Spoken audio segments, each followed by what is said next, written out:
might be the thing is you can see Rhaegar, Johanna, Falstad building into a potential Bloodlust comp. Maybe they've scrimmed with them. Maybe it's past experiences. But yeah, but now you risk, and I use the term risk maybe a little bit loosely, you risk the Zeratul played against you. Falstad, great pickup. Johanna, Rhaegar do really well if you want to play that 3-man. If you want to play that 3-man with the 1 top and the Zeratul roam, you now have good enough wave clear.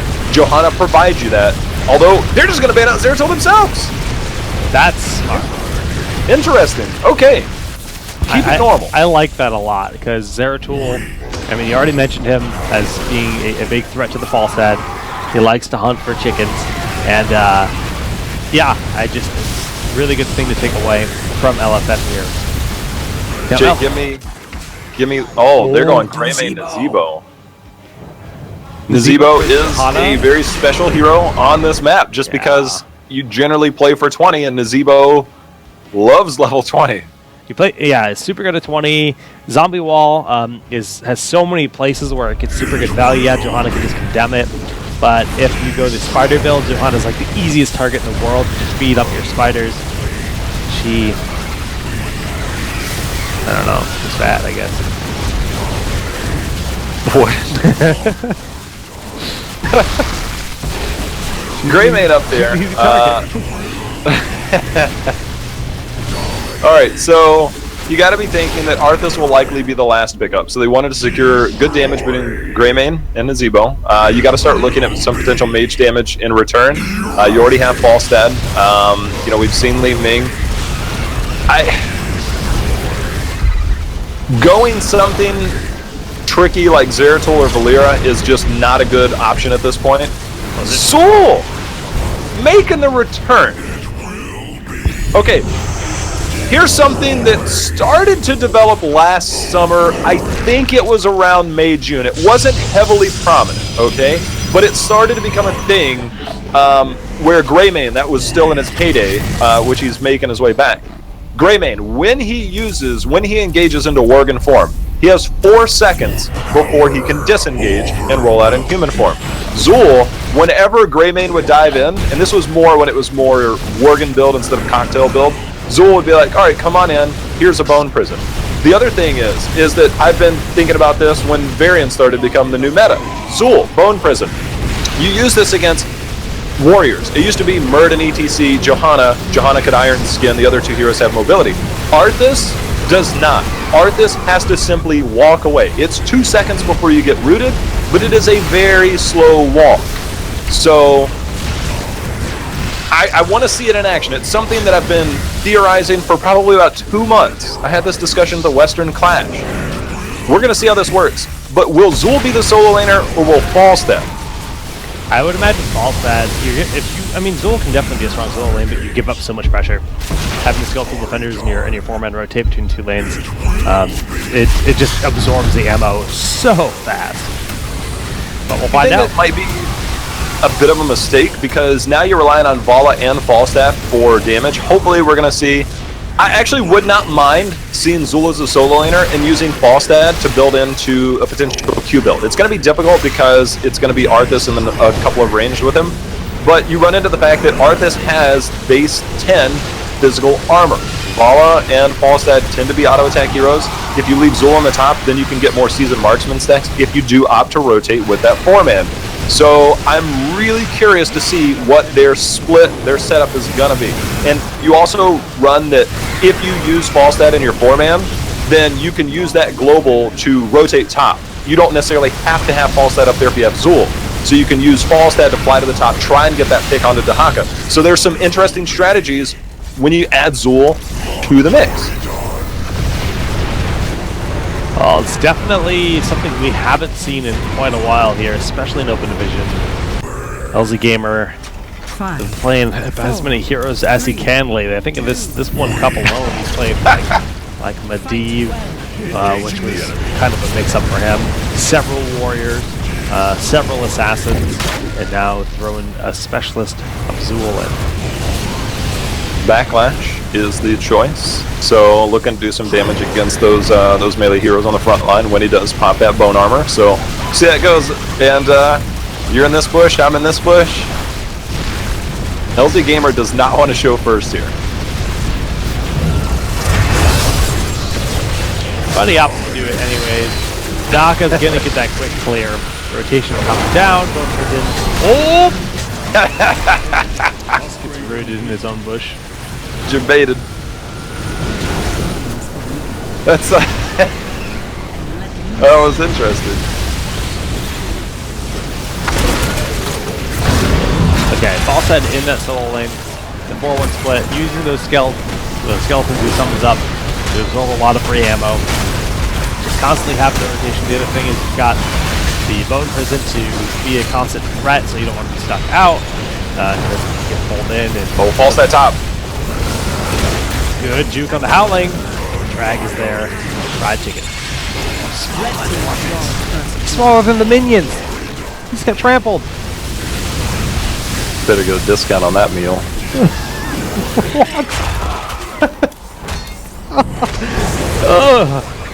Dwarfs for dinner, boys. Think about what that just did. Although Hecarim, using his Essence and his Evo, did fall bottom. I was going to say, think about what that does to that 4-1 rotation. It was one of the things that I highlighted, is that with Regen Master, you might see that 4-1 split. And Johanna's just like, I'm taking globes and I'm rotating. Even if you give up an early DK because of rotations, it's not that big of a deal. Although Vala, I'm pretty sure, is dead here. I don't know what he was doing. He was literally standing on point. I'm a little confused. Positioning from Taliant in game 1 and now game 3. I hate to be critical, but it's suspect at times. It's very suspect. To me, it shows lack of, and he's been trying to be competitive since qualifiers, but it shows to me a lack of general, I guess, experience in the competitive scene, because those are things that will happen to you, and they shouldn't. Yeah. Gotta be careful. Well, Malf right now is kind of left alone here in the bottom. DJ knows he has to play safe, can't easily sprint it up. He's going to have Zebo rotating down from the safe side out in the back. Meanwhile, we did see Rhaegar on a slip into the shadows and grab themselves the Giants to push out bottom. First mark in for the game. Let's get an update on some of the talents we actually do at Feral Heart, looking for just kind of maintaining that mana pool here. For our Rhaegar. I heard Bone Prison being cast somewhere. It's actually just, mid LG kind of use that slow their potential rotation down as a lot of them thrown out towards Soy and DJ. No killing. I just love the way that Four Guys is approaching this in terms of their 4-man. When they don't lose anybody. Again, they're building Johanna, who recently had some changes, but with Regen Master. Johanna lost her health in favor of some other built-in parts to her kit. But with Regen Master, when you hit those 30 regen globes, you now gain 500 health, and you make Johanna a much beefier tank. And so I love the early priority. They grabbed the camp and they were able to push in there, but the early priority on the rotations. They're not focused on the DK. They are playing to build their comp and to build their team, and I like that a lot. Yeah, well, they're using that Merc camp up top as well, just to get a lot of good pressure in. Jraded and Hecarim going to take this wall down. But good response here in the mid, coming out up. Guys, a legend, just trying to throw out as much damage as they can. Good funds coming out on Ish to make sure that Condemn's not enough to pull him out and get his life ripped away from him. They ended up rotating Zul. That was way too much for Falstad to deal with. So bringing him around, Boomerang obviously at level 7 is a big deal to help clear that, but very difficult. But again, the priority towards building this is something I just like a lot. I can't speak highly enough. With their rotation, they're also able to push in lanes every single time that they do it. You're looking at BBJ, no support anywhere nearby, but the roots are good enough to make sure they cannot push over that line. Oh, Dahaka just came down bottom. Yeah, everyone's down here except Falstad. He's gonna have to fly, but Alaheim being focused. Greymane gets to kill Talion. Should go down, even the Moonfire. Oh, just 10 HP away. But we can see Arthas finish off. They kill the Death Coil. And that's a 2 for nothing here for LFL. They got greedy on that Malfurion. They abandoned their strategy and they paid for it. They were just rotating, continuing to do damage, and every time they rotated middle, they did damage to the structures. Except this time, they decided they were going to push right in, and well, this happens. Dragon Ball Z action going on here. He's going to smack down the mid fort, big pressure down with Rayman in the bottom, Dahaka the global battles in the top, just to make sure they get that level 10 first and make sure they get that all that XP across the map. I think it was 61 stacks. I checked just a minute ago on Falstad Wingman stacks. That's good enough for 3. Obviously, he'd like to steal one of those camps potentially, or at least rotate that in. So you got to think that he might be holding on to that for the night camp at the top. So we'll see. But level 10 is now here for LFM. This game's going to start opening up real soon. Go for the throw, overcurse bullet for Greyman. Everything else standard. It will be the Gargantuan. Something that's getting a nerf from the PTR that's live right now. But Cleanse was used there on LZ to get him out of the roots. Still the wall will fall. The Dragon's still alive for another 3 seconds, so actually ends up losing his HP. Damage done though. 2 walls down, Falstad flying, looking for the gust. Gets graded and cornered down here at the bottom. Is it enough? Dahaka has rotated Soy in the back and summon that Gargantuan to be a good part of this fight. Adaptation getting monster value, but Legend caught in the zombie wall. Lights out for him, go for the throat. Traded finds the kill on Bola. Both the range are down and Jin will be the third to fall.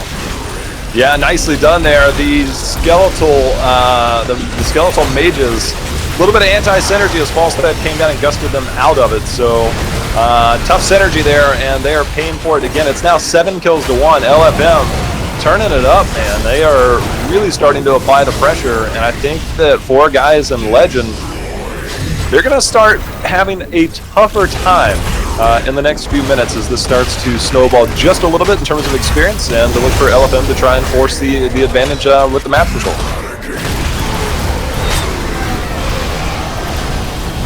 Have you ever? I've never noticed that Me before. neither. I was like, what's that? I think they're fighting. The guy like turned his chair away from him, like, I don't even want to look at you. Oh, I clicked on the minimap at full zoom when we like went straight on the Siege Giant nipple. That was actually the scariest thing I've ever done.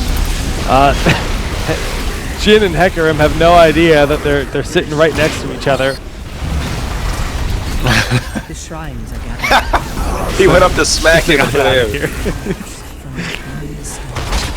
Alright, we've got a flank coming down bottom. Johanna's going to go to the back side. So is Falstad. They're going to try and get the flank. The Mighty Gust into the corner. Iron Skin should be available. The Blessed Shield's going to hit, and that should be Soy, and that's going to be Malfurion, and nicely done there. That is one way to instantly get yourself back in the game. They're going to have Siege Giants, and look at this. They're evening this up. Somebody's going to have to go to the top to deal with Dahaka and the camp. You know, that was a really cool call. Not only just was like the play like well executed, but they just had that little dance between Dahaka, Johanna, and the mid, where Dahaka clearly showed that he used Brush Stalker to leave and go up top. So they knew that even if he had Brush Stalker, that they have a 4v5 at the worst case scenario, and that paid off really well. They're gonna have everything available when they need it. All right, Zul and Falstad went to the top to clear that out. Good wave clear there, and Legend did use his wingman stack, so he picked up the camp for himself. He'll try and get a little bit of control to get back down there. Flight is up, so if they need to come down here, and instantly jumping in, Talion goes down. You can see the Blessed Shield in return. Jin already used his Iron Skin. Good zombie wall. Successful, good as well. Condemn just brings them all over to help body block even better. And wow, beautiful turnaround. Those 2 kills, just returning the favor. This is going to be enough. Moonfire is going to say, no, it's not. I can't agree with that one, Jake. They're going to have to defend. Oh, he has a Lumen's Grace. That's never going to work. Moonfire's got like a 0-second cooldown. I'm emailing Blizzard right now. Internet bullying onto Jin there. Man, the spider damage is real. Talion has used Strafe, and they are able to pick up the DK. So heroics are just being thrown out there. Strafe, Blessed Shield, Mighty Gust, and they're just not in sync right now. 4 guys in Legend are just on different pages. Yeah, this is rough. This Dragon takes out the mid-fort, lickety-split. I don't know why I keep saying lickety-split. Yeah, stop. Make me stop. But they kind of use the Dragon a little bit carelessly. They just kind of you know, like just kind of slam their head into the wall. I mean, it hurts the wall, but it hurts you too. I mean, they did get 16 now, so that is something they can try and use to their advantage. Taliant missing basically everything there. So they're going to rotate down. We might see a little bit of party bush action. They're going to steal the siege camp, and there's not a lot they can do. LZ Gamer will sniff this out, but there's literally nothing he can do. So in complete control right now is LFM.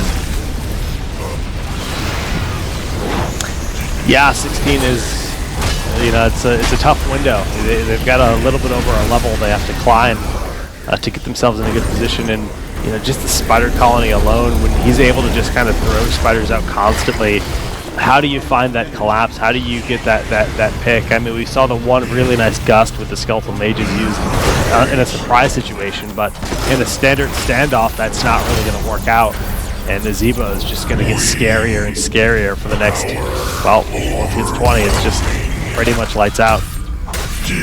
Oh, double check on that. He is at 121 stacks, so yeah, by the time they hit 20, he will indeed have all that he needs to put out that extra damage, which next week it'll be 175 stacks. Yeah. Still won't matter.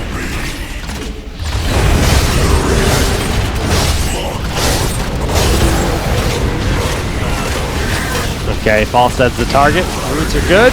Oh, Gust is good this time, though. Just denies the Howling Blast follow-up they're looking for.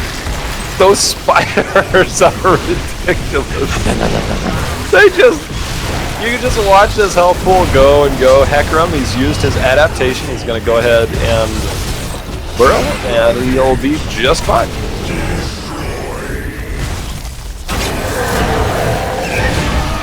Okay, we got the night camp. 16 is here. The window's been closed.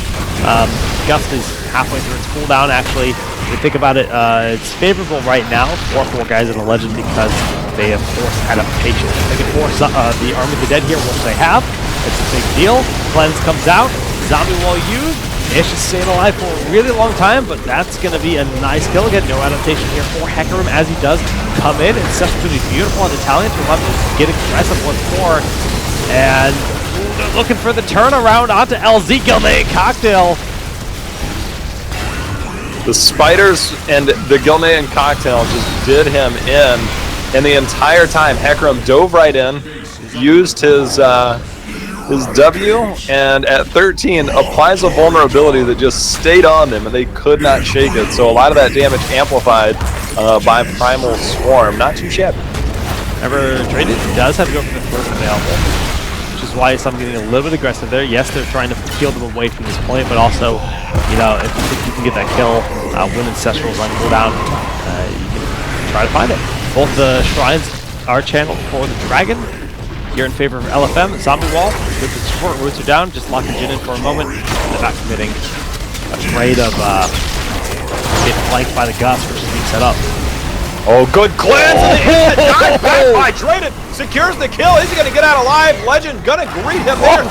Re-engaging, and the mighty Gust is going to save them. Greymane goes down, almost a legendary play by Drayden, not able to secure that second one, but now Soy, he's got to be careful. The skeletal mages are out. They're going to return some of that damage as Hecarim starts to come in. Boston's actually going up the top still, so he is not taking this fight. He's just trying to get himself one of the shrines on their side. Johanna will die in the process. Fly is not available, but rather than just turn around and try to do something, I guess he just figured he couldn't. I mean, it's fine for now, but in about 30 seconds when level 20 is hit, this map is going to have complete control on the side of LFM. Hecarim will just have to run over. Actually, it's going to be Nazebo going to secure that minion wave. This will be a DK. Look for them to try and force the action. It should be bottom. It wouldn't be the worst if they go mid, but bottom lane should be your priority target. We'll see as they wait for everybody to join them, regroup, and begin the push as level 20 is here. And Jake Nazebo, 158 stacks. He is good for his level 20. Nazebo, however, has to use the ice block right away. Gargantuan buying a lot of space. Beautiful Hecarim rotation there, finding Vala and just getting a nice 1v1 with the help of some spiders. spiders are OP. Hecarim trying to get Alheim as well, not able to do so, but Soy throws out more spiders. Oh, they're so spooky. Oh, I don't. Oh, they're gonna be okay. I've been confused all game. For whatever reason, my talents are showing on opposite sides. And I'm looking to the right side to see Nazebo, and it's on the left side. I'm like, where's Nazebo? This is key. This is easily key. Yeah. It could be game. But if they lose somebody else... Well, they already have fallen down 15 more seconds, so they should lose a shield here. Oh, that room could have been disastrous. Yeah, they've got to be careful. Hecarim went the elongated tongue at 16, so his range is deceptively long there. They're going to posture up. Mighty Gust is there and available, so they can push the Void, but they have to focus the DK. Right now, it's the same as focusing the boss. You have to focus the DK. The DK starting to take the shields down. It's doing damage, but now on the backside, Zul goes down, Johanna goes down, and that is a mistake. And Jake, that is going to be game. BBJ with the offensive GG. Woo! Yeah, LFM. Well played. LFM, what was the final kill count there? It was a lot. We can actually take a look. Get to the score screen. 16-5. Things looked just fine early on. We saw the heavy rotation, the 4-man focusing on getting the globes. They were pushing in the lanes. They had already taken down the entire bottom wall. They had taken down 2/3 of the mid wall, and then they decided they wanted to fight. 4 guys in Legend. They ended up losing multiple heroes, Jake, and they had the one moment after that where they got the flank. But there was a moment after that. That was their only moment. But it was the minute they decided to push in, it was a problem. Taliant, 6 deaths. Again, early positioning, he got caught out multiple times on that top try. And those are things that if you heighten those bolts just a little bit, different game. It is a completely different game. It's tough. I mean, like you said, I mean, those situations are really difficult because one mistake can change everything. And we saw a few mistakes on both sides. LFM, I feel like they kind of said thank you in game number 2 when we saw the safe call to back away from that top keep from 4 guys just playing, passively, trying to play it safe, costing them in the long run. But still, 4 guys in the Legend, super well played. They had a monster weekend for them. I think this is just a big proving point. The fact that they beat Vox and they beat even in depth, and then they almost took the series off LFM. But LFM will move on to the grand finals, and that sets us up for the next match, which will be Imported Support versus UTA. We're gonna go get some water to get ready for the second semifinal, and we'll see you guys in just a few moments. Stay tuned.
Welcome back here to the HGC Open Division. As I fix the audio levels and give J-How a voice, we're going into UTA versus Imported Support, starting on Dragonshire, straight back to the beautiful gardens of Dragonshire. Jake, I realized this opportunity.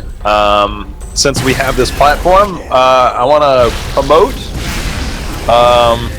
this weekend.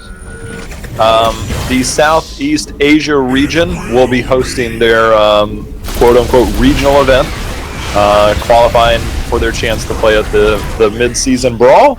That will be over on the Blizz Heroes SEA channel, so it's literally just twitch.tv/Blizz Heroes SEA. And I don't know if there's going to be an official announcement, but I'll just go ahead and throw this out there. That is why I'm flying out tomorrow, because I will be casting from Singapore on Saturday. And if you guys don't follow that channel already, or you don't follow the SEA region, that's J-How Baby Babel. I'll be there, and yes, you can give away that bit of news. You can hear some boom babies, and then some J-How rap gods, and then some sweet, crazy, weird Gazzle picks. Thanks, C. Alright, well, you can also follow the Arcane 8 channel for some sweet announcements coming out tomorrow on Channel of Heroes, but we're going to semifinal number 2 in J-How. I'm so energized from that first match that I'm standing up. My little nerd legs are not used to standing, but I'm doing it anyways. Tassadar, Lucio, get him out of here. Yeah, we're going right back to Dragonshire, and UTA is probably, and if we look at the Open Division, they're probably one of the most experienced macro teams. And instant, how false that, will this be a Dahaka? But they're one of the most, I guess, experienced teams at providing great map control and macro, more so than any other team. It's one of the reasons why they're favored to make it into the Pro League, because they have that experience, because they have that game knowledge.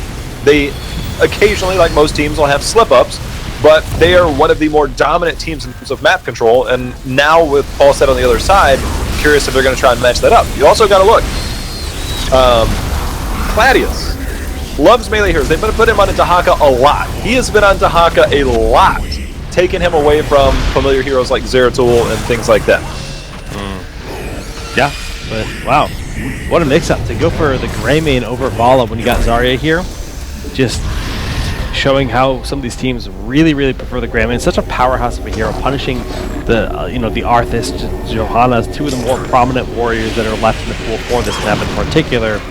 Especially with seeing the changes, we don't see as much of him. They're looking to get a Supporter lock. They've already got Support lock. They've already got Malf. They've already got Tassadar and Lucio banned. They opted to go for the Anubarak, saying, yeah, we've already got False Dead. We're probably going to be going for another big spell damage hero. Could be KT on Dragon. You think it's KT? What do you think of J-How? It's possible. You always have to be a little bit more particular with how that works, and especially against what comp you're going with. And the number one reason is Zarya. It's easy to grab stuff. Now, Gul'dan would have been great, right? Gul'dan would have been great into a Zarya because you get consistent poke. Instead, it's going to be Nazeebo with Johanna there. Yeah. But the reason why you take the Anubarak away is so you have that spell damage, but Kalthas is even more predictable damage to use your shield and to gain that energy if you're Zarya. It's more predictable and easier than it is Li Ming. So, and that's why Gul'dan tends to be favored in terms of mage damage, because it's more consistent damage that cycles more than the shields can take up. Spare not them fell planes. Well, going to be spamming spiders instead. We just saw the power of Nazeebo on this map for the zombie wall, and of course, just for the spiders. He was against Johanna this time. They're going to be paired together. Every once in a while, you'll see a beautiful play that has like a lot of nice harmony, like them to pull them back into the zombie wall. Not something. Sometimes it almost looks like it's accidental, but still something that has to be considered in the team fights. Regis and Varian will be those last picks. However, the Wolfpack reunited. Triple Warrior, single Assassin. A lot of damage though, regardless. And you kind of got to wonder, do you want to go another frontliner here? I think that it wouldn't be bad, but going into Varian, Dahaka, Zarya might be troublesome. This is one of those rare cases where triple ranged is never a good thing, right? But on Dragonshire, if you can manipulate certain things, it's not necessarily the worst. You get a little bit of zoning control with Nazebo to act as, dare I say it acts as almost like a body on that front line. You can expect another frontline hero, but with the new meta right now, you kind of wonder, with Zarya, Dahaka, Varian, do you opt to go another warrior like Arthas? Do you just go a beefy frontline and rely on Nazebo and Falstad and deal with that frontline issue of Varian that I think Arthas does pretty well against? You could also see Leoric. There it is. Uncle Leo. Yeah, strong soul link. Not a bad matchup for him. Spectral Leech is getting so scary at level 20. You think about their composition at level 20 with Spectral Leech and Nazebo, it's just like, okay, well, this is tough. Yeah, 2 level 20 special heroes there, but you got to get there. And there's nothing to me that particularly stands out. I think the teams are actually swapped there now that we see the name, so it's going to be imported on the right side. That's interesting. So Claudius is going to be on Leoric. Interesting. Huge on Falstad. Remember the statistic early on in Dorm where he didn't die? He just played a ton of Falstad. Did that last? I don't think it did. No, it didn't last. And it lasted for a while, which was impressive enough. Well, the Dorm champions of UTA, they weren't here in the last cup, but they're back now to try to take their throne back. This is just the semifinals with their opponents LFM in the grand finals, waiting for whichever team can rise up and challenge them. They've got to earn that spot first. I've joined you in the standing category. I can't often stand. I was just standing during the draft.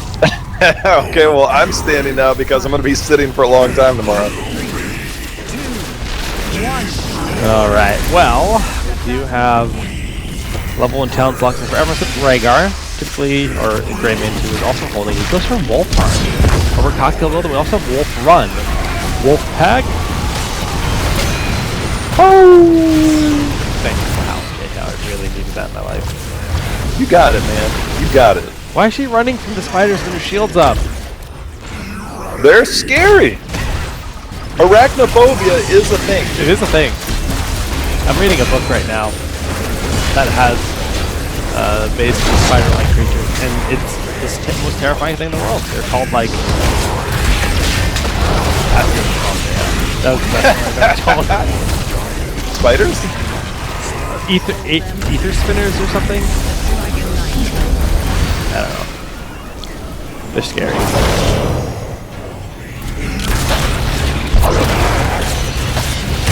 Leoric gonna be solo laner. It's gonna leave Falstad in this mid to bottom rotation. And actually, Yuzha's gonna go to the top. That should help get a little bit of early control, as Dahaka is actually really low. But again, we start looking at the talents, and we see Regen Master for Johanna, Season Marksman for Falstad. So if they leave Leoric to the top, you can kind of double up on questing talents with that rotation. Good burrow. Swabs.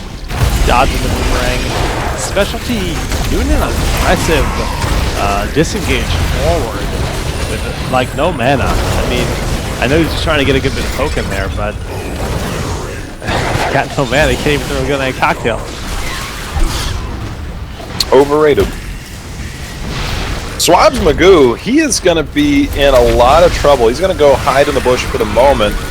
Again, we talked about this actually before the last game, is that you could use, like if they were to use Zul as the solo laner, you can kind of flex Falstad to kind of go around and do things like that. So you can flex. The problem is you're taking a lot of damage to the Aware, staying on top, trying to get the bite in. The Lightning Shield is on. He's going to be able to Z again. Yeah, he Z'd again and was able to get the bite. And barrel rolling forward might have been a little unnecessary, but he's showing that he is not invincible on Falstad. Especially going full ham sandwich. Trying to get some nice damages, but I guess he just has no fear.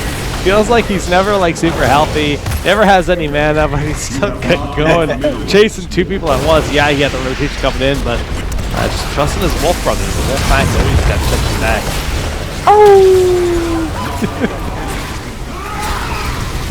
Okay, scouting drone. Let's see Toby know if esports are happening. So, yep, esports going on right now. I'm gonna back away. Well, we've got an invade coming here, and this is a really heavy invade, and we're going to see Kevin flank from the backside. Toby using his extra range to get the roots down, but they realize that is not a fight they want to take. So getting a little bit of control right now is important. I like what they're doing, taking advantage of their comp and the siege giants, so they're going to have a bit of an advantage here in just a moment. Swabs. Will be clapped on his way to the W. He'll burrow now. Oh! Doesn't even need to. Drags it in. You're my playground. Excuse me? Yeah, the coffee went down the wrong way. But as you can see, the siege giants getting a lot of damage, also getting level 7 first. So definitely something there. Kevin having to use Iron Skin and a little bit of trouble. The hammer ain't going to get the slow, at least momentarily, but they're going to continue to dive. The shield glare going to return and make them not go any further. Ignition taking a lot of damage. As specialties... Oh! The spiders can't cross like their 10 walls! health! He's on mode. Specialty hurt yet? Nah, you don't have It's like, I'll tap when I have 2 minutes. He's got the well in 20 seconds. He's good. Let me just go find a globe somewhere. Drink its juices.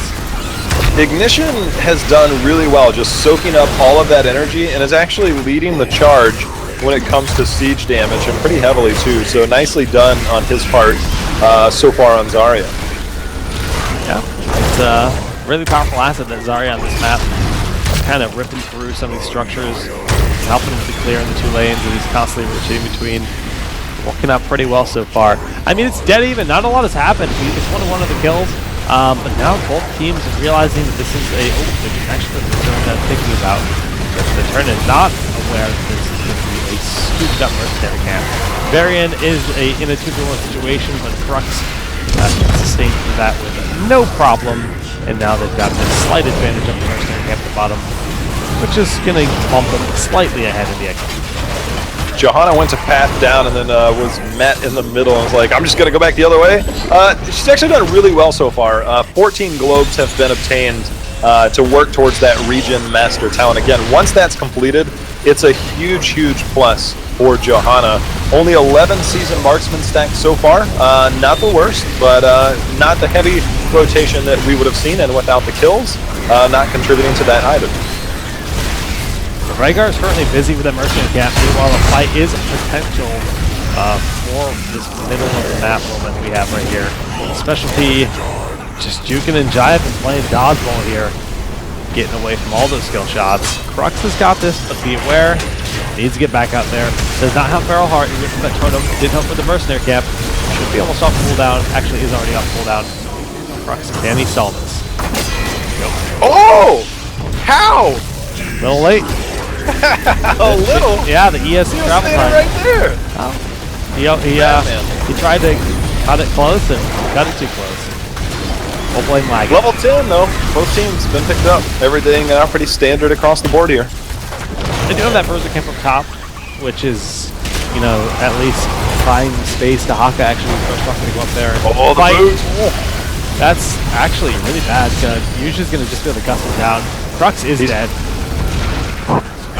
He should have one more parry. Are they going to Ancestral to get Crux out? Like, I'm actually surprised the Dragonite didn't come back over. Wow. And parry is enough to keep him alive. Leora coming over. We do have Entomb. Let's see if he tries to lock him in. Ancestral's going to be there. There's the Entomb. We're going to see if we get the follow-up. Remember, that level 7 talent going to continue to get triggered. As you can see, the parry coming in. He should have another. That's actually going to put Ignition right in the middle of them. Oh, the drag to keep Crux alive. Oh my goodness. I love the delivery of Ignition. You just can go help your team. Get out of my lane. Greymane. Oh, the trades. Nazebo and Greymane dying to the zombie wall. Greymane Kako splashing up the zombies, getting the kill. Oh my goodness. What a game already. So silly.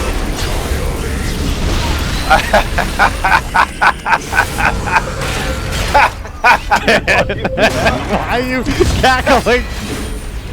He literally, two boots, right? One was great, the other one was... Two boots, one cup. The I HGC can't Open wait Division to Cup see number Twitch 6. chat just start spamming like NA Cloud Fiesta or something. It just... It is Cloud Warren did Fiesta. at that point. Oh my goodness. It's not all bad, but that was weird. Just this little very trying to get away. I hope somebody clips that.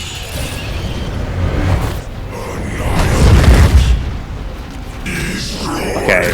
I mean, it's still dead even. Like, it's like the dragon meant nothing. They just did this really long, drawn-out fight where nothing happened. I guess we had the Nazebo and the Grey Mane honorably slaying each other, keeping the experience, you know, locked perfectly together. Leo's doing a good job pressuring top for the time being. With that Merc camp they just grabbed, and that's forcing Swabs back. This is actually a pretty big victory, especially if he gets to the well.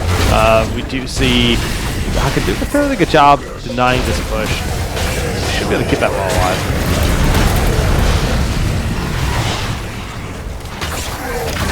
Yeah, Leoric really tough in that 1v1, doing a really good job so far. And you can see, again, as you said, very even in terms of experience. Swabs Magoo putting a bit of damage, as you can see, taking those keep shots was Claudius. But we have a little bit of action going down here in the bottom. Greymane diving in, instantly gets rooted. Let's jump in the grass, kids. Grass is sticky.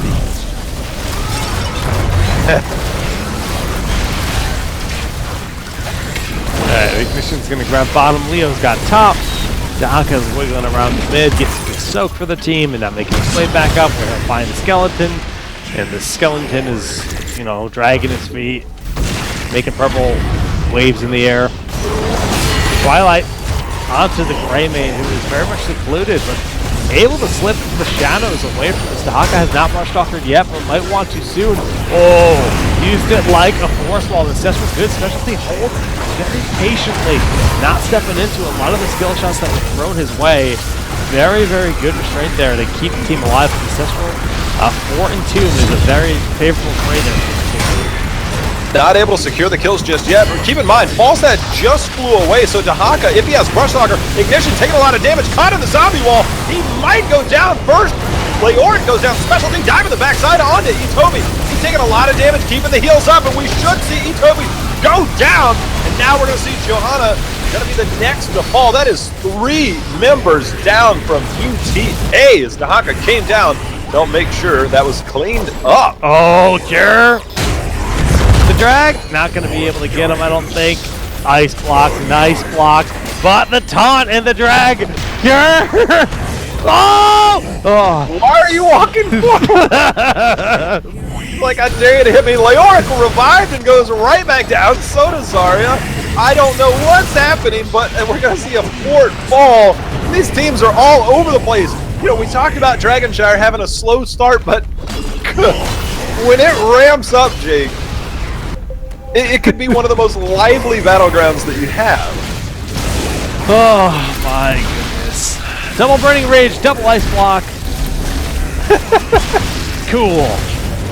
Oh, Yush getting caught. He's going to have to barrel roll over, Just but got Sloth bodied. just like free. Yeah. Imported, playing very well right now. 16 advantage, about to be nullified as UTA just got to kill about 2 more minions. Down they go. XP locked in. Bruiser Camp available here, and just a little bit longer here, 15 more seconds or so before it's available on the side of UTA. But goodbye, Yush. Not too shabby there. Very well played. Claudius, we're going to see if he locks in. He does have his Enchantment. He's got 2 people locked in. Ancestral's going to land onto Ignition. They're going to re-engage the backside. Malfurion in all kinds of trouble. Latana's there. Malfurion gonna go down. That is 2 members down so far. It might not be done, but they also might try and make a play for the DK. And look at that damage. Zarya doing so well, but getting caught in there, continuing to drop that grenade. Claudius, though, getting some heals. They're going to back up, but this should be a DK. This is only our 2nd DK, is that right? I believe so, yeah. First one was Clown Fiesta Punt Fest. And here comes the Dragon. So Falstad is still not selected his level 16 talent. Johanna, 2 globes away from completing the Regen Master, and that will help a lot on the front line to have that extra health. That extra 500 health will go a long way. Hunger of the Wolf is pretty interesting too. Against Johanna in particular, Johanna Leo, like, it's going to give Rhaegar just a lot of basically blood built into that feral lens. In a way.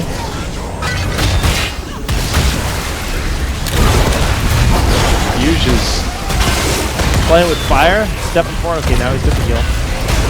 But yeah, that's what I'm worried about. If Raymond can find his opportunity to go in, especially he did look for it. It's going to force Huge to start hearthing, just top off the health bar since he knows PurpBear cannot be affording to throw regrowth at him constantly. That's going to be just a simple fork going down. Dragon's lost his time, so Dragon's See, that was a high value DK. Yeah. They now have a 2-level lead, and they've taken down a lot of structures. Most importantly, they took down the keep wall at the bottom. And if they're able to play their level 20s and dominate the map, which now they'll have vision because the lanes will be pushed up, but furthermore, they'll be able to push in. They're going to just grab this. Johanna's got to walk away there. Johanna, the expulsion zone. Oh, the Twilight from Toby is nice as well. Swabs, however, gets a beautiful adaptation into the front. The Entomb comes down. Ancestral, whoa! Does not connect. Unnecessary risk. If you play the slow game and get 20 and you grab the next DK, you walk down to the bottom keep, you take the bottom keep, and if you get a pick or two, you end the game. Now, you just gave your opponent some experience and some short-term map control. But the time, though, Gladius trying to walk away. He is Leoric. He's going to be fine, at least for the moment. They're trying to turn around and follow up, but the cocktail damage coming in. Again, Johanna so beefy now with that Regen Master, with Holy Renewal at 16, able to sustain in fights much better. Yeah, they almost got the kill, but Johanna sustaining like a boss, like you mentioned, and the poke from Zarya just not quite enough. But it's going to get a little bit scarier if he decides to go back into the globe a little bit more, have the constant spam level 20, that's just around the corner here on the side of important support. Okay, here's where, Dahaka went ahead and locked in Apex Predator. This is one to where you expect Falstad to go Epic Mount, so you need to try and match that. Apex Predator reduces the cooldown on your global so that you can pretty much match that. Not Essence Claws, which is a little bit more team fight oriented. Instead, they're going to rely on playing that global. Falstad flying to the top, though. Ooh, they were looking for Dahaka, not able to get on top of. Swaps Magoo, hopefully plays this a little bit safe. Doesn't see them on the map. He can just stall, camp at the bottom picked up. Ultimate map control, level 20. The bottom lane will be pushed out by camps, and now you can pretty much control the rest of the battleground. He used that so early. Adaptation hopped very quickly, knowing that it's important that he stays alive. Gets full value out of it. Good use of that, but it's still not going to be enough as he goes down here. But during this time, he bought a lot of space for his team to push into the bottom. They're looking for Nazebo. Should just focus on the keep. Yeah, they can push in. This should be a dead keep. A Night Camp and a Siege Giant Camp. That will fall really fast. Zombie Wall is at least eating some of that ammo. Oh, the cleanse! That was so big to keep Raymond alive. We see the bubble coming up from Zarya. 90 HP left on specialty. 20. The heal comes through from the Aware. Burning Rage almost secured that, but a clutch heal keeping him alive. But now we see Varian on the front line again. It is Varian. Parry is there, but the Roots are going to lock him in. And that is a 2-for-1 trade over the long term, working out in favor of UTA, fighting their way back into it. They have now picked up level 20. Nazebo is fully online as he's going to be starting doing a lot of damage. Leoric with Spectral Leap. This is going to get really different when it comes to team fights here in just a moment. And this is going to be a DK picked up in favor of UTA. The back and forth continues. This is a bonkers night tonight so far. Yeah, it really is. These teams are playing just crazy aggressive in so many situations. And now this dragon's going to get a lot of value. So as you mentioned, 20's online. A dragon with an Nazebo behind it is a scary prospect. Gladius wants the aware, and he's got it. Can't self-ancestral, was on cooldown anyways. Goodbye, Rhaegar. Jake, this went from bad to worse, and now they're going to push into the bottom keep wall. They're going to easily take the wall. They need to try and get some minions there, but this DK is strong enough. They walk right in. They take some damage. There's no healer to keep them alive. Everybody's now here. Just boot them out of the roots, no big deal. Good mouth. Look at the damage that is coming out from this team right now. This should be a keep. Without Rhaegar, this makes it far easier to push in. They still have 25 seconds. Specialty is getting that poke life on, though. He is doing a wonderful job dealing with this Dragon Knight. This Hunter's Blunderbuss splashing onto everything as well. Yeah, the keep's going to go down. Yeah, watch for the Entomb. It's back up. There it is. It misses. Specialty very low on health. Claudius pushing on the backside. The Dragon's going to land him. The bubble. Ignition, the shield's going to wear off. Blessed shield hits. Ignition goes down, but so does Claudius. They're trying to take down Varian. Varian is going to fall. There's only Greymane left. Rhaegar's back up, and they are now on the course. Specialty going in. Greymane down, and just like that, UTA has taken game number 1. What a series of events. Crazy turnaround. It started with a Dahaka pick, a good defense, and yeah, well played there. UTA take game number 1.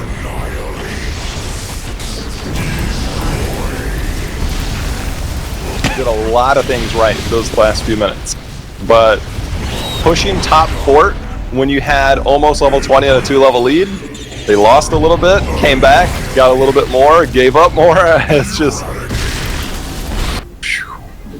back and forth game if I've seen one.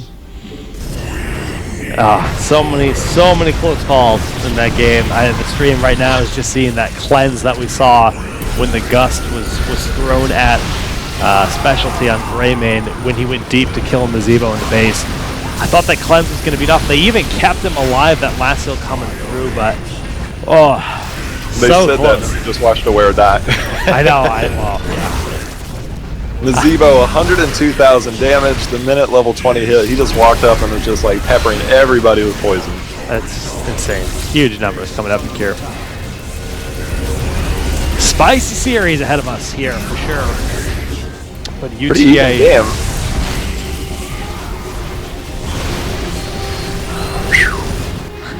Alright, we got a lobby already. The heal as Johanna walked in and Burning Rage was ticking down. He had like, what, 40 health left, 20 health left? If Burning Rage had hit one more time, he's dead. I mean, they ended up winning in the long run. But man, so many close calls in that game.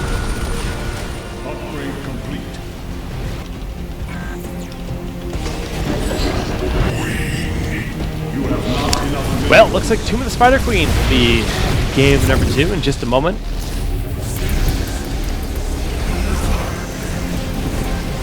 And I brought this up yesterday too when we had the first day of the event.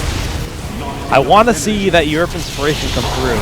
Dignitas and Team Expert both played Stitches Tyrande, sometimes even picking it in the first rotation on this map. And I think that's super fun. I love watching that style.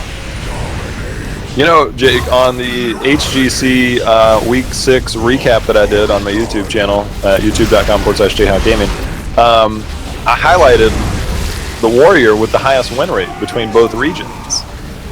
Who is it? Is it Stitches? Leoric. Oh, it's Leo. Uncle Leo. With enough games played, I don't think Stitches counts, but it's 100% Leoric, as he's like right around 67%, like 2/3 of his game base. He's 20 and 10. That used to be an EU special. It's starting to creep its way in, especially with the recent changes he got a in little North bit. America. It's fun because, like you said, he used to be an EU special, and then he became the anti-Arthas because Arthas got buffed like significantly, and he became this monster. So like, okay, well, if they got Arthas, we'll play Leo.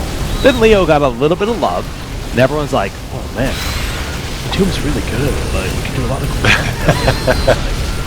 Drain Hope, like, he just dies, it doesn't matter. Yeah, he's still good. And yeah, now we're seeing a lot of Leo again. It's great. It used to be like Tomb of the Spider Queen, maybe Dragonshire for certain teams. A lot of Tomb of the Spider Queen. Now it's just like, we'll take him wherever.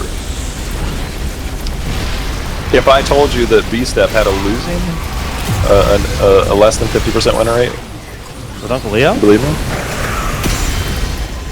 Or leaving? Have you said? A less than 50% win rate for Leo? Oh, with Leo. That's surprising. That's true. No. My speakers are doing the thing where I'm only getting one channel of audio. Oh, Rip. no. Speakers, please. Senpai. I don't know why it doesn't. Jay, how did you see the Vine I retweeted last night? Someone tweeted something at me about sports anime since I kept talking about sports anime. Did not. Let me go look. I'll give you the TLDR. It's this guy going, anime about volleyball. I don't care about volleyball. And then it clips to him like halfway through the show. He's like, oh my god, their coordination and play is so beautiful. And I'm like, that's exactly me. Like, I hate sports, but when I watch sports anime, I'm so into it. You're fired. I'm fired, man. Identical bands, game 1. Here for Tomb.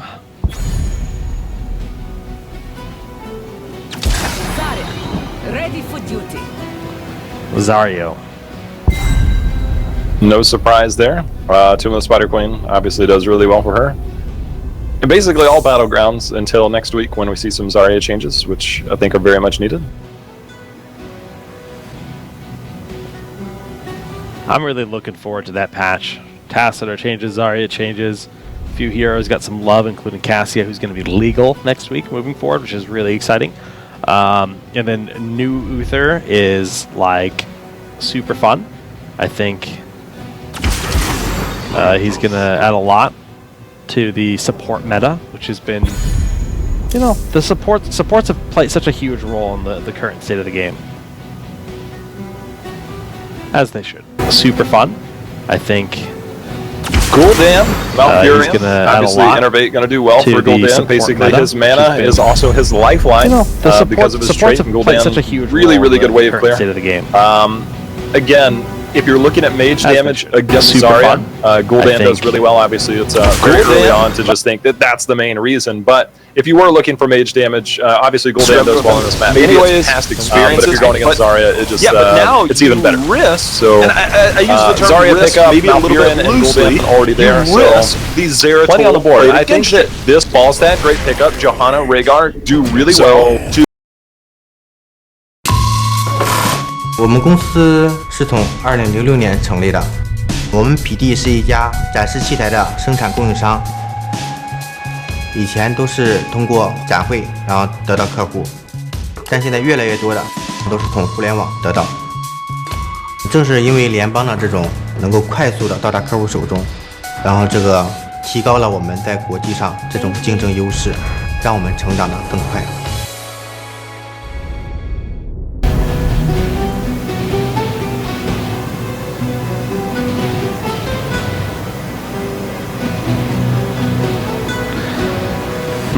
Well, they could ban out the Arthas.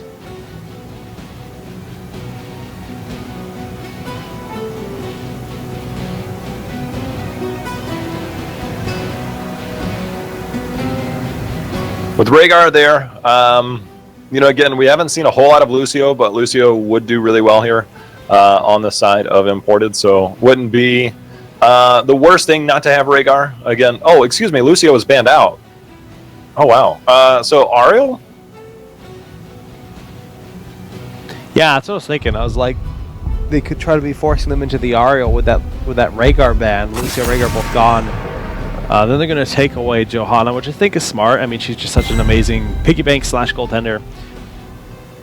Staple for a lot of teams, actually, here on this map.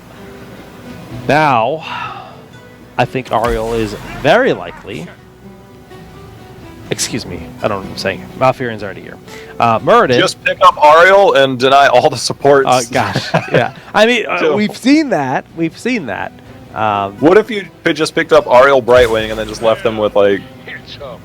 Or Ariel Karazim and just left them with, like, Brightwing? You know, we've seen teams try that, and it usually doesn't work, so... You just have no damage. But we are seeing the Tychus. Yeah, Tychus will do well against the Nubarak, the auto attack, and then of course the percent damage. And Nubarak's health pool isn't that high for a warrior, but he does have that built-in spell armor, which is why there's a trade-off. So Tychus can do well against a hero like that. With Zarya and a Nubarak picked up, I wouldn't be surprised if we see a Ragnaros or a Leoric as the last pick on the side of UTA, but we've still got to get the first 2 picks out here for imported. They definitely need a support, and it is going to be Ariel and Lunara. Very powerful draft. We've seen imported play the style before. Actually, we've seen a few teams play the style before. When it's kind of about splitting the Greymane Lunara and trying to get them to ignore one of the two, so that like Lunara can just pop off. Mouth has a great healing, but sometimes it just gets out of control with some of the poke damage they can do. Cocktail build paired with Lunara's poison, basically infinite healing with Lunara having all that damage for just consistently filling the energy of Ariel. It's really good. Then they got the burst sustain of Zarya. So the last pick here, maybe another front line or a solo lane. I think Ragnaros would be a great option here. He does well to survive post 13. He has the damage reduction, yeah. So if he does get stunned out by a Nubarak, he does well. I like the pickup. You have a good solo laner now. You have somebody that fits really well into the comps. And this is something that oftentimes goes underrated. It's going to be up to Ragnaros, which I believe that should be Gladius. You need to be patient, especially now with the changes to Sulfuris Smash. It's a longer cooldown than it was before. I think it's 80 seconds now, is that correct? I believe so, yeah. I believe it's 80. Okay, so one of the things that you can do is, in a team fight, if you find that you are winning a fight or you can force a Crystal Aegis, you now have a stationary target that has a timed ability. So it allows for an easier Sulfuris Smash to drop down. So it was a strategy that we started to see certain teams use, especially when Chromie started to come out versus Ariel. A Chromie Ragnaros meant that if Crystal Aegis was used and there's no cleanse, then you have a free Ragnaros follow-up. You miss the Chromie damage, but now all of a sudden you have free Sulfuris Smash, and you can follow up on that. So if you play it right, if you're patient in team fights, and you can basically try and burst somebody down, maybe with Tychus, the bigger they are, you can really focus somebody down, then you have opportunities available to you. It doesn't always work out that way, but one opportunity in a game, especially late game, is all it takes. It's true, and that's the kind of power plays we've seen win tournaments, really. It's I guess one of the amazing heroes for this. So you think about the defense on the side of UTA with Gul'dan and Ragnaros and Webweavers are almost laughable. Top of that, but you might have Moonburn here. They're thinking about it. Do we even need that clear? Burden's going for Perfect Storm, a little bit more DPS oriented for the team. In the scouting drone, they're like, yeah, we've got fine clear. We do not need the Moonburn. We do it for scouting drone just so we have more vision and safe calls when it comes to making rotations. For UTA, LFM, going pretty standard as well. Pretty much what you would expect to see out of their level 1. I really like the pickup of Echoed Corruption, especially on this battleground. I think it does well. Yes, you can use Q build and go all day, but when it comes to trying to apply, and it's kind of like a pseudo burst damage because it's a damage over time, but it can be a significant amount of damage. It does well in clears. It does very well. I think against this composition, including against Ariel. So if you can kind of double up on everything you're hitting, it's good. It's very good, and speaking of hitting a lot. The way that Hughes just dashed forward to make sure he had the perfect positioning that Zarya had to walk around, just so clean. Just like, you're dead, instantly. No hesitation.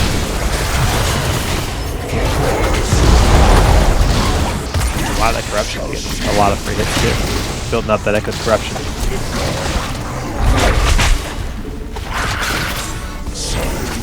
Well, getting that in, not a huge advantage early on, but they have dropped some gems, and that's kind of the bigger deal here to not be able to keep up. So 21-15 early on. I'm curious, it seems almost calculated at times that there are certain teams that are willing and able to just forego the first turn in and then make sure it doesn't snowball out. Some teams will like to try and get the first turn in so they can try and snowball, and then we've seen some teams that seem to be content with slow playing it if they have good enough wave clear to let them, so that when you do get yours, then it's a stronger push and you can hopefully back-to-back turn in. So it's something we've seen a little bit lately as we see Gul'dan getting stunned out there. Here taking quite a bit of damage. Yeah, he just walked up and was like, I'm gonna suck all the light out of your bubble there, Zarya, and Crux just kind of ruined his life for a moment. A lot of damage going on to Crux when he gets stunned in place. He just starts losing his life. Okay, how can you give me a better Gatling gun sound? Save me. I'll take it. That's like the easy route. I'll take it. It was more of like a Popeye. You know, this weekend we saw Caterpillar run in the rhythm. It's the first time we had seen it run since the changes. Yeah. Maybe it is. I like that sound. I'm like the worst type of Sene though. Well, continuing to stack those 20 corruption stacks already. Really good. Yeah, especially when you need 40, you're halfway there, and being halfway there 3 minutes in, not too shabby. Again, if you get that in before the web weavers, you get pushes in, it does really well to clear those high health web weavers because you can hit multiple ones. Lunara took quite a bit of damage being healed up. We got a fight down here, Jake. The burrow's good on the E-Cabin. We saved that dwarf toss just for that scenario. Be able to step on into the shadow, tap it well, and look for the fight once again. See that mega range Kira's got on that drain life, but good roots. I could actually be the first one of the game. Second one, excuse me. Second one. Is that a thing? It is now. I mean, I support you, Jake. Like every good partner does. Aw, we're so cute. Colleague. Claudius taking a lot of poison damage from specialty, but the web weavers have arrived just before level 7 was locked in here. So clearly, actually dashing forward in 3v1. I was gonna dash in here. Oh, wait a minute! I don't want to be here.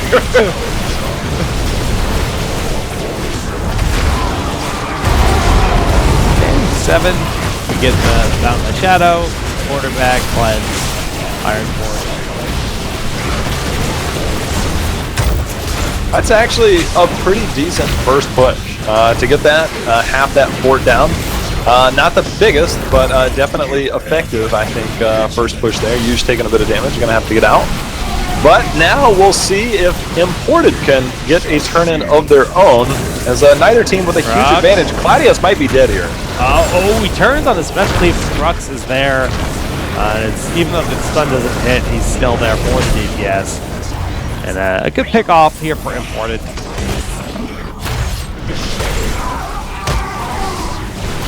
UTA rotating up, trying to see if they can deny a turn-in. They see Few being turned in. Nice stun, nice roots. Kevin continuing to build on his perfect storm talent. I'm actually really glad he picked that. Block doesn't do well here against Zarya.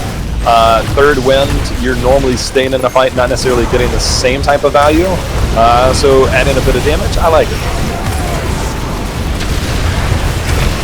Okay, big battle going on here though. Kira doing his best to just kind of lay out the pain, and corruption is up to 31 out of 40 stacks. But the pressure being maintained. Kevin hit with entertainment, so you gotta be careful on these close quarters. Lots of walls you can be ping-ponged into. They're trying to get the turn in. It keeps getting denied, and Ubrank's going to rotate to the top and get a few of his own, but the rest of the team still carrying on to those. Cure 31 of 40 stacks. Ragnaros has finished his level 1, and speaking of Ragnaros, he is in all kinds of trouble up here. Yeah, we got those body blocks in. Claudius going to get that movement speed to run away, but Zarya not as lucky. Good turnaround here from UTA finding that kill. Yeah, that's actually a pretty big deal. So Nicely done to follow up on the backside there. That should give them a little bit of control, and more importantly, Jake, Cure stayed in that bottom lane, gave them a bit of experience. They get that kill, a little bit more experience, and now 10 is here, and the threat of a turn-in by Imported is all but gone. And if you can get gems quick enough, if you are UTA, and try and get a turn-in, this is where the snowball potentially happens. It's a little bit too late to try and think that will be. Oh, here. See, He doesn't risk it. Bob's pushes out at all. Those 2 spicy gems. Oh, they do have enough. Just 2 more away. The noob gonna get the 7 in though. A little bit late on the rotation up to the top coffer. Now they're pressuring bottom. We do see the Horrify being thrown out on ignition, but not getting the angle they wanted, pushed him down rather than out. I think the good thing for Imported is they're close enough to 10 that it'll just be 1 minion wave, and they'll be able to fight on even talent tiers, and that's going to be big for them, especially now that Horrify is down. They can be a little bit more aggressive stepping forward. Generally, you don't want to step forward as much, but now with that there, Molten Core used early. Let's see if they swap lanes. I think they're going to do just that. So this actually should be a pretty decent push here for Imported, especially with Zarya. Escapes death. Ragnaros trying to help out in the top with that Molten Core, which is now expired, but the Webweavers haven't done too much. I mean, 10 is locked in. That's about it. Then it's got bottom unlocked, top done. That's it.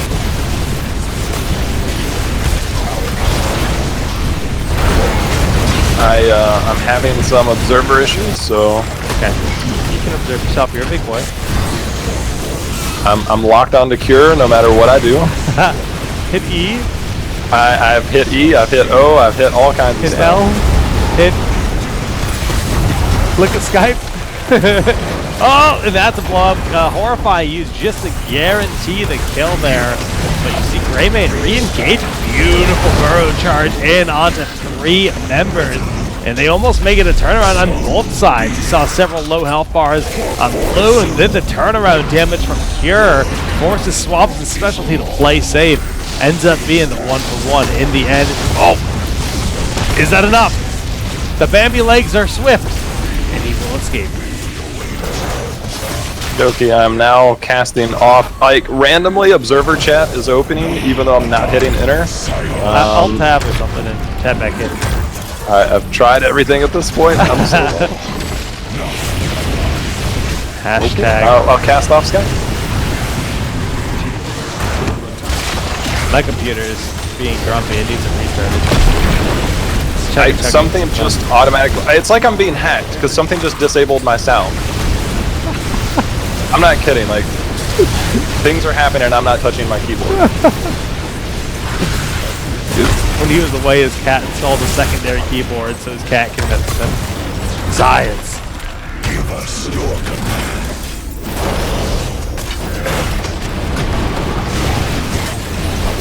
Alright, well, the turn in here for UTA. UTA locking 13 first. Palantir advantage, full level lead, and Webweavers behind that with this Night Camp. Night Camp's going to put some pressure onto the mid lane, which is already just about down. They're going to put their focus elsewhere, top being the first course of action. Yep. My computer is possessed. And I have no control over it. Anyways, as we can see, the Webweavers are now pushing into the mid lane here. Another turn in, 13 talent tier advantage. They're going to try and dive in. Nice return there with the Impale from an Uberak. And they're going to secure the fort, give themselves a little bit of a lead. They're going to leave the Webweaver top. That's going to force a defense because you don't want to give that up. They're just going to rotate down and wait a minute. I think they have themselves a Zarya. Yeah, Sulfur smash just to make sure she's not getting out of there with some kind of crazy peel and expulsion zone. And that opens up the opportunity to remove the final fort. Take out the bottom. Top did get cleaned up, but not forget the tower. That's a big deal. I think we might have fixed it, so... I'm not kidding when I say that Observer Chat was opening by itself. The sound kept getting disabled and re-enabled.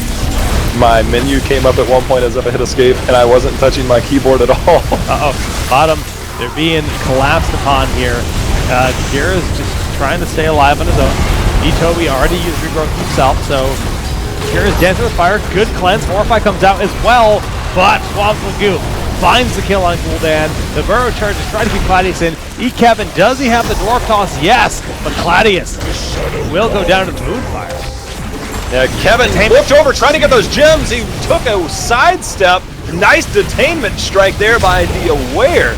I'm telling you, man, the more I watch this guy, the Aware, like, I love the way he plays. I think he is doing really, really well on this support role, and it seems like every time we watch him, I'm like, this guy's not too bad. Yeah, he's pretty esports. Makes the plays happen when they need them. They're still behind. They got the Mud Weavers. They need to make something happen with them. 15, about a half-level deficit right now on the side of Imported. 2 forts still stand. Lots of experience to be gathered from them. They just got to get it. Yeah, with this should be a pretty significant push. Gul'dan will help clear quite a bit. Molten Core will be used as well. Not too bad of a defense here between these two heroes doing well, but if you engage onto it, Sulfurous Smash used there, it does land, but with no follow-up, they're just going to get healed up and the Aware on Oriel, making it somewhat easy for them. The fort will stand, but the bottom lane, Jake, is going to be pushed in, which means that they'll end up giving up this middle fort anyways. And if they send too many people down, this almost could be a play on the boss. Like, if you see a lot of people go towards the bottom, you either push in a fort or you make a play on the boss. And I think that they're going to make the safe call, and they're just going to go in here. Yeah, Horrify is up. You see the cleanse used immediately on a Kira who gets hit by the burn charge. Kira's forced to use that Horrify and actually gets the health zone out to stay alive for a moment. Twilight Dream makes it a 1-for-1 trade before Greymane can get a go for the task here. As that fort falls, their little safety bubble is taken away. Even trades in that fight. Thank goodness they were able to kill Greymane. Otherwise, that boss would have been looking spicy there for Imported. Yeah, that could have been a lot worse. Kira got caught out in that rotation. It did a good job to focus him, but Greymane in deep getting caught out himself. And this is something that works well in your favor, the back-to-back Web Weaver turn it. They got the lanes pushed up in the last one. They're going to push in even further. Keep walls will start to be threatened here in just a moment. And I think Molten Core should still be on cooldown. Yeah, it definitely is. What, another 35 seconds, so it might be a usable thing on the keep wall, or on a keep. But they're going to focus top first, since that was just opened up. Then they know their mid fort's still standing, so at least they have a buffer there. They could try to get Raga there in time. It's no, it's not 26 away, so no Molten Core for this fort.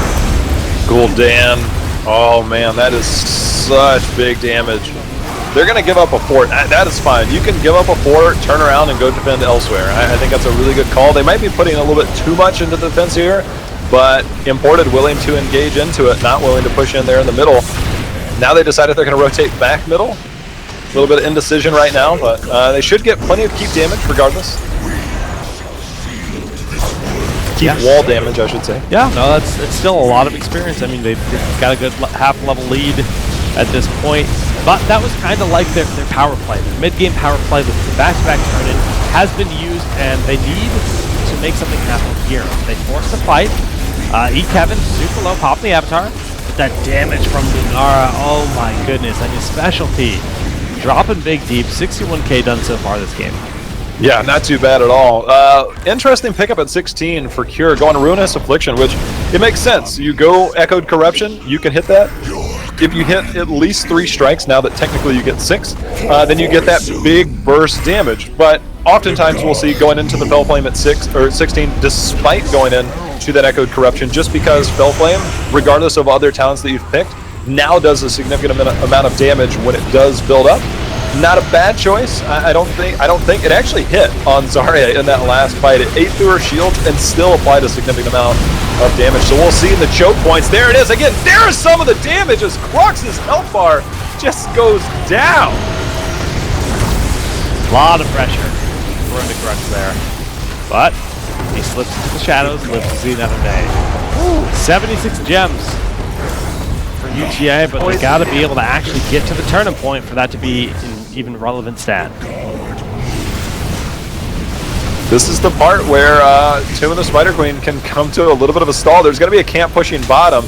And the whole thing about that camp is that it forces rotations, right? So if somebody goes down to defend that, then you have vision on it, and now you can threaten buff. So you dictate the terms of the battleground. Diving in is the Nubarak. A Horrify has been used. Lunara is zoned out as a 1v1 with Cure. Kevin in deep as well. He's going to be in a tough spot. Getting the heals. He's going to dwarf toss out. Be okay. But again, we'll have to keep an eye. If they stay on this too long, Jake, that siege camp will do damage to that bottom keep. Yeah, something they got to be careful of. Claudius making his way down to try to start the cleanup. And yeah, guys, Mike, just a heads up, we are going to do a restart on my computer after this because it's being a little chugga-chugga right now. Feels bad, man. GTX 1080 still lags. Lagging. They're trapped here. A little bit of a collapse. They're going to be able to walk away, but the poison damage onto Crux. Swabs Magoo. We have a disconnect here. Check it. But oh, my camera's off. Got him. I don't even remember turning it off. Yeah. It must have been on my computer. Your computer was dancing. Yeah. It was weird, man. We're both having weird computer things. Yeah, again, guys, sorry for the frame drops and stuff. Sometimes computers are fickle and lag, so we'll get that restart after this game. The stream will go down for a couple of minutes after the game's concluded.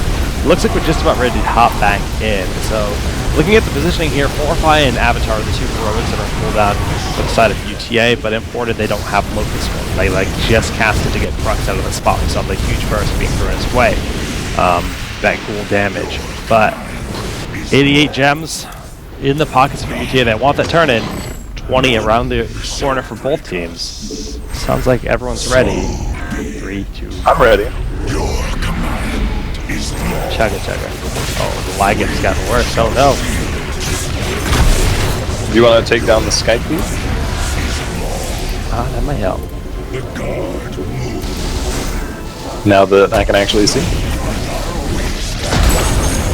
We'll see. Nice detainment strike. Kevin taking a bit of damage. Good damage again from Specialty, spreading that poison damage. It's really Gul'dan who's shown a lot in the recent minutes, as that 16 talent here has been a night. It's like the minute it hits, they're like, dude, we gotta back out. Like, that hurts. Please send help. Medic! Oh, Swab struggling. Wow, killing the Skype feed makes all the difference. I guess that makes sense. My GPU usage went down like 50%. Yeah, you're so smart. We might not even have to restart. I remember that time you quoted a movie. I may not be a smart man, but I know what love is. Forrest Lump. Oh, you get it this time! You didn't get the ice cream reference. I'm gonna watch Forrest Gump one of these days. I watched another classic recently. Did I tell you I watched Predator for the first time? No. Oh, I think I saw you tweet about it. Yeah. Thought it was pretty bad. Bad? That's gonna be so mad. Yeah. Thought it was pretty Back terrible in the day, movie. man, that was a good movie. I mean, I don't know.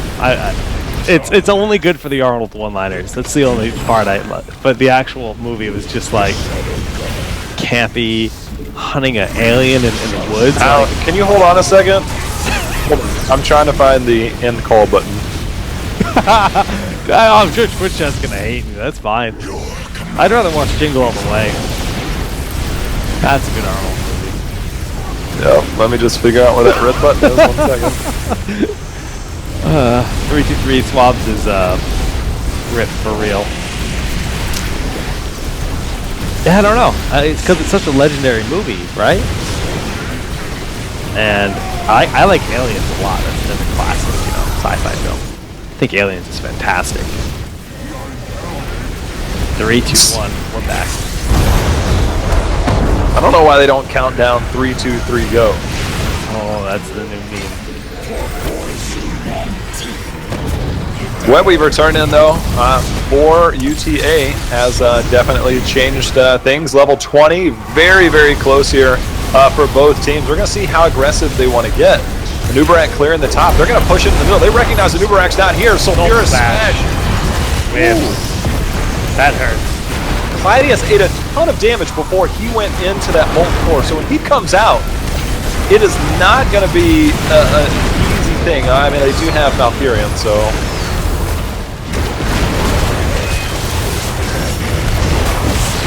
Well, the molten core didn't do a whole lot either. They got a keep wall, I guess. The web weavers have arrived, but unfortunately they've taken so much damage, used so many resources in their assault before the web weavers were really in play. They can't really stick around to defend them.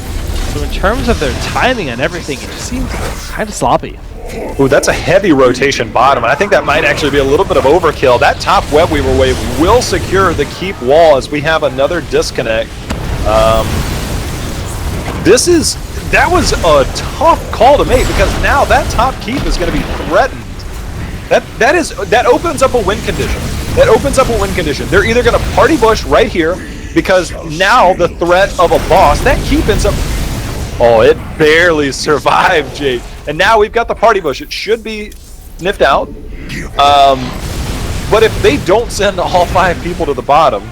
Reprieve. 0 pauses remaining. Oh, here comes the Predator hate. So far it's not that bad. Kindergarten Cop, that's great.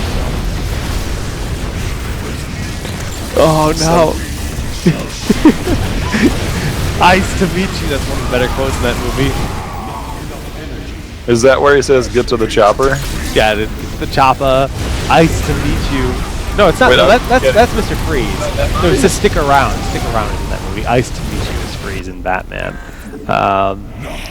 If it bleeds, then we can kill it. Another good one. I don't know if Swabs is like he like literally ordered airplane Wi-Fi and he's trying to play on it. Oh man, they're gonna play with a bot. Yeah. Oh, he's back. Back for the moment. That's a tough spot to be in. I mean, you're potentially walking into a party bush, which should be sniffed out. There's no way this doesn't get sniffed out. The party bush doesn't say there's a wisp. So amused myself the comments mentioning all the way through. Alright, back to the game. Specialty takes a lot of damage from that corruption coming on through. But their other retreat, just good roots, can buy them the space they need. Brux is looking for that seclusion. Burrow charge onto Cure is good. The Greymane diving deep. Cure get hit by the rewind Burrow, and that's enough for the kill. Self smash crashing down to kill the Greymane. The 1-for-1. Now it's a 2-for-1, and the Dwarf Toss gets Heaven to safety. Huge is super low, but we do see the aggression coming up from Imported. Murden just juking, going back the other way, and he's going to be just fine. Time to go lag up on that keep on the top to secure it. Specialty posturing up. That Gul'dan damage has been pretty significant, but he goes down. And it's just, now they're going to have a bottom keep, and getting this bottom keep can really force rotations late game. You can make plays on boss. They have enough gems for turn-in. It opens up multiple win conditions by taking that. Yeah, we got this 1k HP keep in the bottom. Bottom keep or in the top. Bottom keep just did go down in favor of them. So yeah, you mentioned that's a big win condition they've opened up. However, the boss play is still a big option for GTA. If they can find a fight, a boss pretty much ends the game for them since top is completely open. But the turn-in is here.